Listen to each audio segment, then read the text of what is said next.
नमस्कार दोस्तों। आज हम इस वीडियो में इलेक्ट्रिकल की और कुछ इम्पोर्टेंट ऑब्जेक्टिव क्वेश्चन के बारे में डिटेल में डिस्कशन करेंगे। और अगर आपको वीडियो अच्छा लगता है तो सब्सक्राइब जरूर कीजिएगा। तो आज का पहला क्वेश्चन हम शुरू करते हैं। देखो पहला क्वेश्चन क्या है। पहला क्वेश्चन है व्हिच मटेरियल। देखो पहला क्वेश्चन क्या है।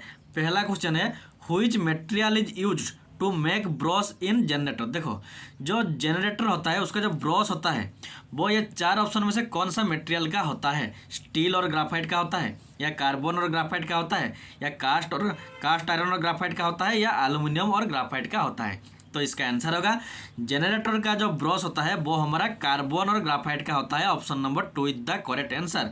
क्योंकि ये जो कार्बन और ग्राफाइट होता है इसमें स्पार्क बहुत कम होता है। जिस मटेरियल में स्पार्क कम होता है उसको हम क्या करते हैं ना, ब्रश में यूज करते हैं। तो देखो ये जो फिगर है, इस फिगर में ये एक ब्रश है और ये और एक ब्रश है। इसको हम क्यों यूज करते हैं ना, इसको हम कम्यूटेटर के बाद जो करंट आता है उसको कलेक्ट करके और लोड तक लाते हैं। तो ये होता है ब्रश, और ये ब्रश कौन सा मटेरियल का होता है ना, कार्बन और ग्राफाइट का होता है। Option number 2 is the correct answer. Then देखो नेक्स्ट क्वेश्चन क्या है। नेक्स्ट क्वेश्चन है which type of power losses obtained during open circuit test of a transformer. देखो एक ट्रांसफार्मर का ओपन सर्किट टेस्ट हम क्यों करते हैं। ईडी करंट लॉस को फाइंड करने के लिए, या हिस्टेरिस लॉस को फाइंड करने के लिए, या कॉपर लॉस को फाइंड करने के लिए, या आयरन लॉस को फाइंड करने के लिए। तो इसका आंसर होगा ट्रांसफार्मर का ओपन सर्किट टेस्ट हम आयरन लॉस के लिए करते हैं। Very very important, open circuit test हम आयरन लॉस के लिए करते हैं। Option number 4 is the correct answer. तो कॉपर लॉस को फाइंड करने के लिए हम क्या करते हैं ना, ट्रांसफार्मर में कॉपर लॉस को फाइंड करने के लिए हम शॉर्ट सर्किट टेस्ट करते हैं। शॉर्ट सर्किट टेस्ट करते हैं कॉपर लॉस के लिए, और ओपन सर्किट टेस्ट करते हैं आयरन लॉस के लिए। इस क्वेश्चन का answer option number 4 is the correct answer. Then देखो नेक्स्ट क्वेश्चन क्या है। नेक्स्ट क्वेश्चन है which material is used for negative plate of a lead acid battery. देखो जो लीड एसिड बैटरी होता है उसमें जो नेगेटिव प्लेट होता है वो कौन सा मटेरियल का होता है। लीड पेरोक्साइड का होता है, या स्पॉन्ज लीड का होता है, या लीड सल्फेट का होता है, या लीड डाइऑक्साइड का होता है। तो इसका आंसर होगा लीड एसिड बैटरी का जो नेगेटिव प्लेट होता है वो हमारा ऑप्शन नंबर 2 स्पॉन्ज लीड का होता है। Option number 2 is the correct answer. देखो ये जो फिगर है, लीड एसिड बैटरी का दो टाइप ऑफ प्लेट होता है। एक पॉजिटिव प्लेट होता है, दूसरा नेगेटिव प्लेट होता है। जो नेगेटिव प्लेट होता है वो स्पॉन्ज लीड का होता है। देखो इधर इसका ये पीबी होता है स्पॉन्ज लीड, और जो पॉजिटिव प्लेट जिसको हम एनोड कहते हैं वो हमारा लीड पेरोक्साइड PbO2 का होता है। तो एनोड होता है जो पॉजिटिव प्लेट वो लीड पेरोक्साइड का PbO2, और जो नेगेटिव प्लेट होता है जिसको हम कैथोड कहते हैं वो हमारा स्पॉन्ज लीड Pb का होता है। तो इस क्वेश्चन का आंसर क्या है, option number 2 is the correct answer. Then देखो नेक्स्ट क्वेश्चन क्या है। नेक्स्ट क्वेश्चन है according to which law secondary cell work. देखो जो सेकेंडरी सेल होता है वो ये चार में से कौन से लॉ से, कौन सी लॉ के मुताबिक काम करता है। लेंस लॉ के मुताबिक, या जूल्स लॉ के मुताबिक, या Faraday's law of electromagnetic induction के मुताबिक, या फैराडेज लॉ ऑफ इलेक्ट्रोलिसिस के मुताबिक काम करता है। तो देखो जो सेकेंडरी सेल होता है वो हमारा फैराडेज लॉ ऑफ इलेक्ट्रोलिसिस के मुताबिक काम करता है। Option number 4 is the correct answer. तो ये लेंस लॉ क्या है, देखो डीसी मशीन में जो बैक ईएमएफ प्रोड्यूस होता है आर्मेचर में वो हमारा लेंस लॉ के मुताबिक ही प्रोड्यूस होता है। जूल्स लॉ क्या है, जूल्स लॉ का फॉर्मूला है H heat is equal to I current का स्क्वायर R रेजिस्टेंस और T, ये होता है जूल्स लॉ का फॉर्मूला। और ये जो Faraday's law of electromagnetic induction होता है ये प्रिंसिपल काम करता है हमारा डीसी जनरेटर में, और ये फैराडेज लॉ ऑफ इलेक्ट्रोलिसिस होता है हमारा सेकेंडरी सेल के लिए। तो सेकेंडरी सेल क्या होता है, जिस बैटरी को हम रिचार्जेबल कर सकते हैं, मीन्स एक बार चार्ज खत्म होने के बाद उसको हम दोबारा चार्ज करते हैं, रिचार्ज करते हैं, वो होता है सेकेंडरी सेल। और प्राइमरी सेल क्या होता है ना, जिसको हम एक ही बार चार्ज एक बार खत्म होने के बाद दोबारा चार्ज नहीं करते हैं, वो होता है प्राइमरी सेल। तो इस क्वेश्चन का आंसर क्या है ना, option number 4 is the correct answer. Then देखो नेक्स्ट क्वेश्चन क्या है। नेक्स्ट क्वेश्चन है kilowatt hour is the unit of. देखो जो किलोवाट आवर होता है वो ये चार में से किसका यूनिट है। इलेक्ट्रिक पावर का यूनिट है, या इलेक्ट्रिकल एनर्जी का यूनिट है, या क्वांटिटी ऑफ इलेक्ट्रिसिटी का यूनिट है, या नॉन ऑफ द अबव। तो इसका आंसर होगा जो किलोवाट आवर होता है वो हमारा यूनिट होता है electrical energy. Option number 2 is the correct answer. देखो इलेक्ट्रिकल पावर का यूनिट क्या है, इसका पावर यूनिट है वाट।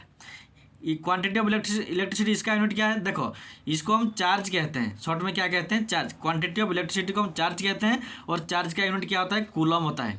लेकिन इलेक्ट्रिकल एनर्जी वो होता है किलोवाट आवर। तो 1 किलोवाट आवर इक्वल टू क्या होता है ना 1 यूनिट होता है। 1 यूनिट के लिए हम क्या कहते हैं 1 किलोवाट आवर, जो होता है 1000 वाट आवर।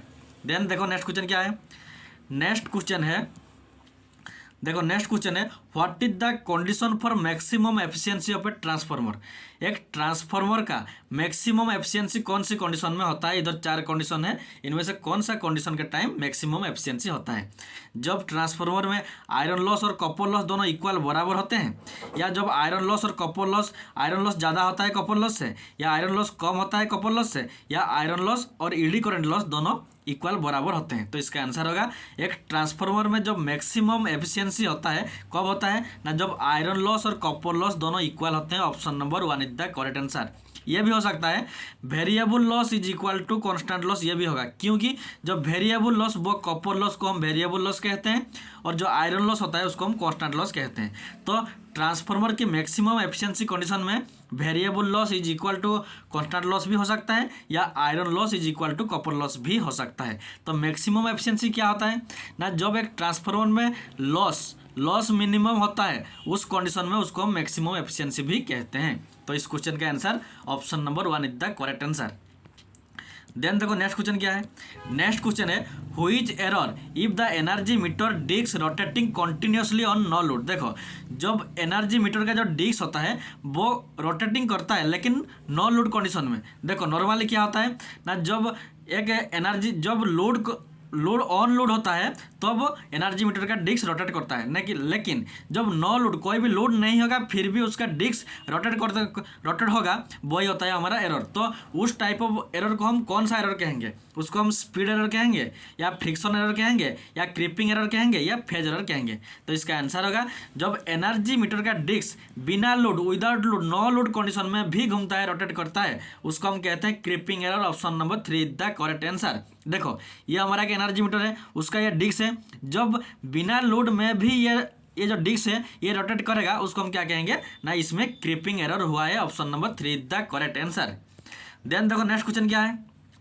नेक्स्ट क्वेश्चन है what is the value of resistance in open circuit. देखो एक ओपन सर्किट में रेजिस्टेंस का वैल्यू कितना होता है, 0 होता है, 0 ओम, या कुछ लो होता है, या हाई वैल्यू होता है, या इन्फानाइट होता है। तो इसका आंसर होगा ओपन सर्किट कंडीशन में रेजिस्टेंस का वैल्यू इन्फानाइट होता है। Option number 4 is the correct answer. ये वाला फिगर देखो, ये हमारा ओपन सर्किट के लिए और ये हमारा शॉर्ट सर्किट के लिए। ओपन सर्किट देखो ये हमारा सोर्स है, वोल्टेज सोर्स है, यहाँ से ये एक टर्मिनल और ये और एक टर्मिनल, लेकिन बीच में दोनों के बीच में कोई भी कनेक्शन नहीं है, इसीलिए इसको हम क्या कहते हैं, दोनों के बीच में ओपन है तो इसीलिए इसको कहते हैं ओपन सर्किट। लेकिन इस कंडीशन में ये हमारा वोल्टेज सोर्स है, इसका एक टर्मिनल ये है, दूसरा टर्मिनल ये है, लेकिन दोनों आपस में कनेक्टेड हुए हैं, तो इसीलिए इसको हम शॉर्ट सर्किट कहते हैं।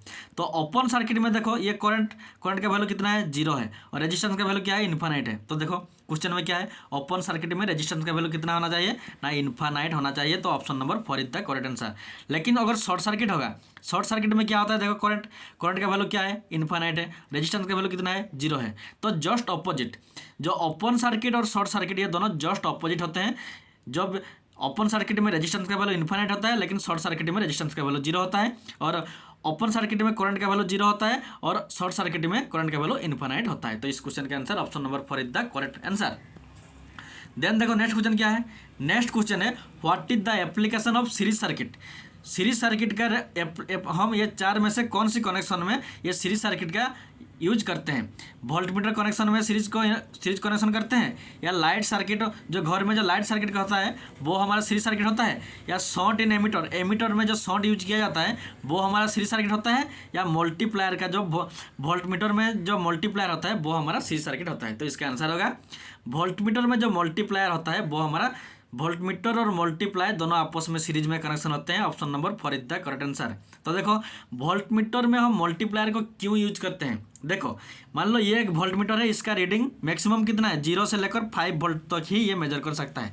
अगर हमें 6 वोल्ट 7 वोल्ट या 8-10 वोल्ट मेजर करना होगा, उस कंडीशन में हम क्या करेंगे ना, एक रजिस्टर को सीरीज में कनेक्शन करेंगे। उसको क्या कहते हैं, जो रजिस्टर को सीरीज में कनेक्शन करते हैं उसको हम मल्टीप्लायर कहते हैं। तो मल्टीप्लायर को हम क्यों यूज करते हैं ना, उस वोल्टमीटर का जो रेंज होता है उसको एक्सटेंड ज़्यादा मेजर करने के लिए हम मल्टीप्लायर का यूज करते हैं। ऐसे ही जो एक एमीटर होता है उसमें हम शॉर्ट का क्यों क्यों यूज करते हैं? मान लो एक एमीटर है, उसका रेंज 0 से लेकर 5 एम्पियर तक ही मेजर कर सकता है, लेकिन अगर हमें 5 एम्पियर से ज़्यादा मेजर करना होगा, 6 एम्पियर 10 एम्पियर, तो हम क्या करेंगे ना, एक रजिस्टर को उस एमीटर के साथ पैरेलल में कनेक्शन करेंगे, उसको हम क्या कहते हैं, शॉर्ट कहते हैं।